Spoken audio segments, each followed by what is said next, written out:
Start News.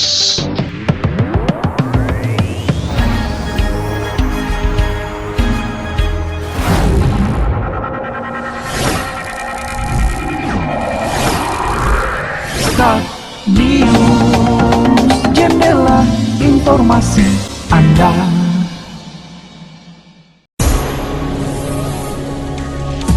Rehabilitasi daerah aliran sungai, PT Sorikmas Mining akan tanam bibit pohon di Desa Hutapuli. Proyek pematangan lahan Bandara Bukit Malintang mencapai 65%.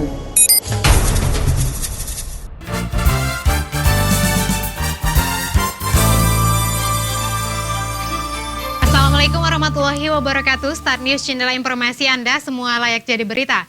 Kembali hadir Start News dengan berita seputar Sumatera Utara, khususnya Bumi Kodang 9 dipersiapkan oleh tim redaksi Start News bersama saya Nurismi Desita.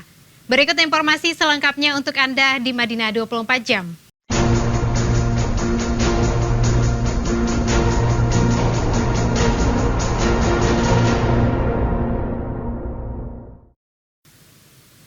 Perusahaan tambang emas PT Sorikmas Mining akan menanam bibit pohon kayu dan pohon buah kategori tanaman hutan di lahan kritis seluas 300 hektar di Desa Hutapuli, Kecamatan Siabu, Kabupaten Mandailing, Natal. Rencana penanaman bibit pohon itu disampaikan oleh Pajar Gunardi, perwakilan PT Sorikmas Mining di acara sosialisasi tentang rencana kegiatan rehabilitasi daerah aliran sungai atau DAS kepada warga Desa Hutapuli, Kecamatan Siabu pada hari Senin. Gunardi mengungkapkan jenis tanaman yang akan ditanam berupa pohon kayu dan pohon buah kategori tanaman hutan seperti alpukat, durian, jengkol, dan tanaman lainnya. Sementara Humas PT Sorikmas Mining, Hendra Rangkuti menyebut program tersebut merupakan kewajiban PT Sorikmas Mining sebagai perusahaan pemegang IPPKH. Untuk itu, dia meminta doa dan dukungan masyarakat agar program tersebut berjalan lancar dan bermanfaat untuk masyarakat. Kegiatan rehabilitasi DAS tersebut berdasarkan regulasi Kementerian Lingkungan Hidup dan Kehutanan Republik Indonesia. Dalam aturan itu disebutkan perusahaan pemegang izin pinjam pakai kawasan hutan atau IPPKH wajib melakukan rehabilitasi DAS. Kewajiban itu juga tertuang dalam Peraturan Pemerintah Nomor 24 Tahun 2010 Junto PP Nomor 61, 2012 Junto PP Nomor 105 2015 tentang penggunaan kawasan hutan dan Peraturan Menteri LHK Nomor 27 Tahun 2018 tentang pedoman pinjam pakai kawasan hutan serta Peraturan Menteri Lingkungan Hidup dan Kehutanan Nomor 7 Tahun 2021 tentang perencanaan kehutanan, perubahan peruntukan kawasan hutan, dan perubahan fungsi kawasan hutan serta penggunaan kawasan hutan. Dalam aturan itu dijelaskan pemegang IPPKH diwajibkan melakukan rehabilitasi DAS di luar areal IPPKH-nya dan reboisasi pada lahan kompensasi yang ditunjuk oleh pemerintah di kawasan hutan krisis nasional. Kegiatan sosialisasi tersebut dihadiri Camat Siabu Ali Himsar dan Ramil 12 Siabu Kapten Infanteri B Huta Barat, Kapolsek Siabu AKP Ayub Nasution, Kepala Desa Hutapuli dan Kepala BPD Desa Hutapuli.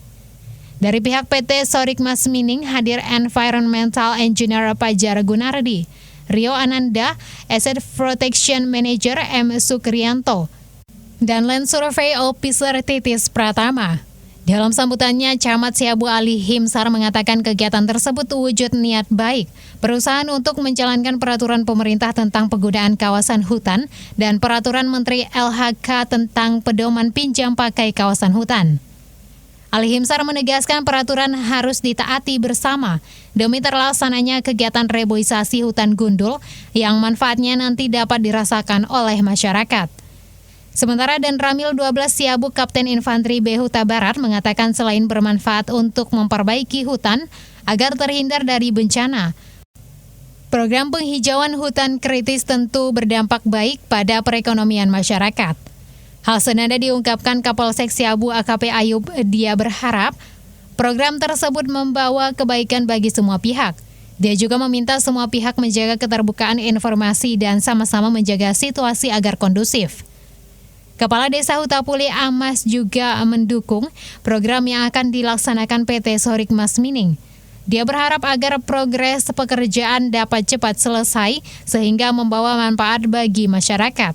Seperti membuka peluang kerja bagi masyarakat dan penyedia bibit untuk kas desa, sehingga Desa Hutapuli terwujud menjadi desa mandiri.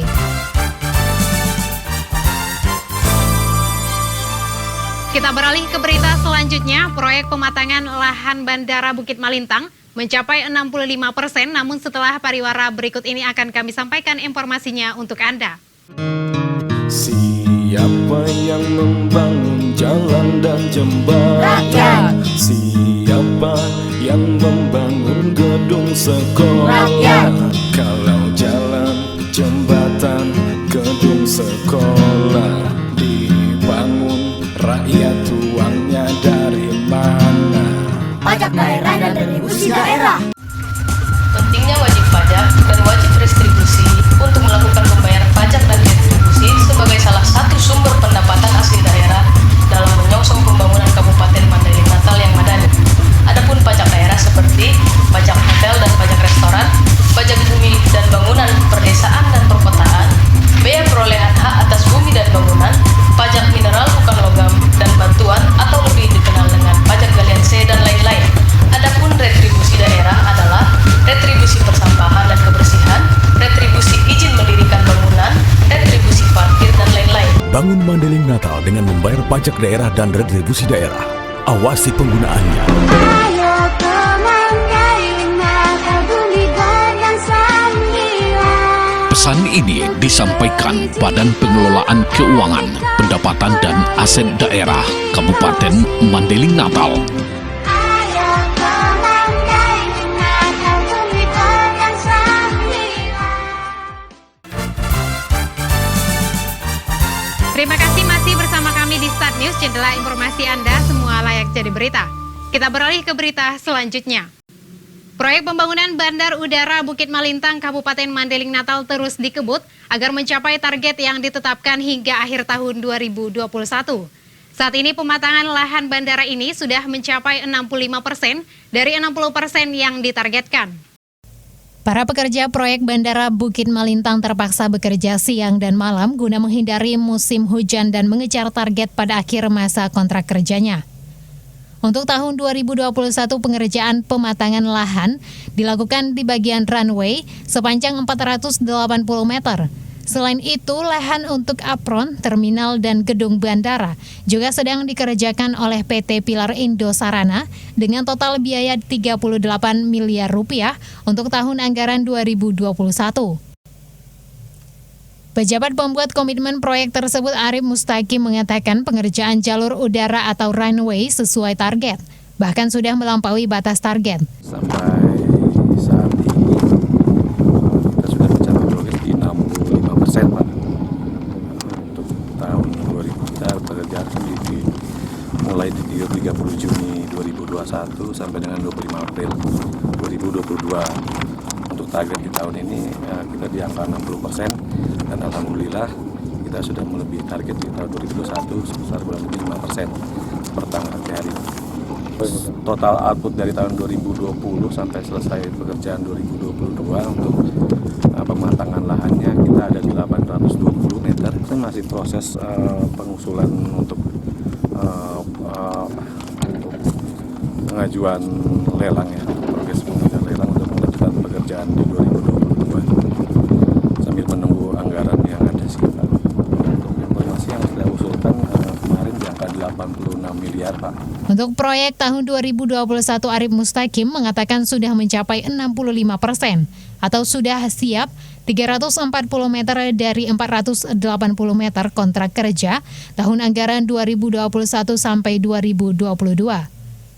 Selanjutnya tahun 2022, PT Pilar Indosarana sudah mengusulkan anggaran kelanjutan pembangunan bandara dari APBN senilai 87 miliar rupiah. Rencananya menurut dia Bandara Bukit Malintang akan bisa didarati pesawat berukuran sedang dengan panjang runway sekitar 1.700 meter pada tahun 2024.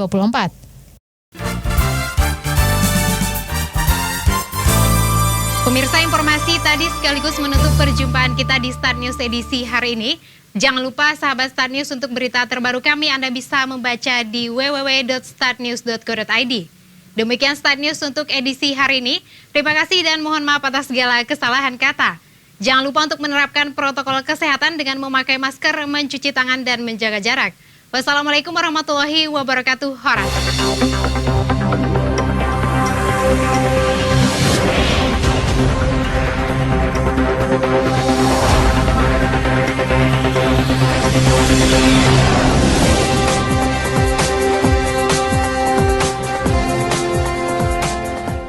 Start News.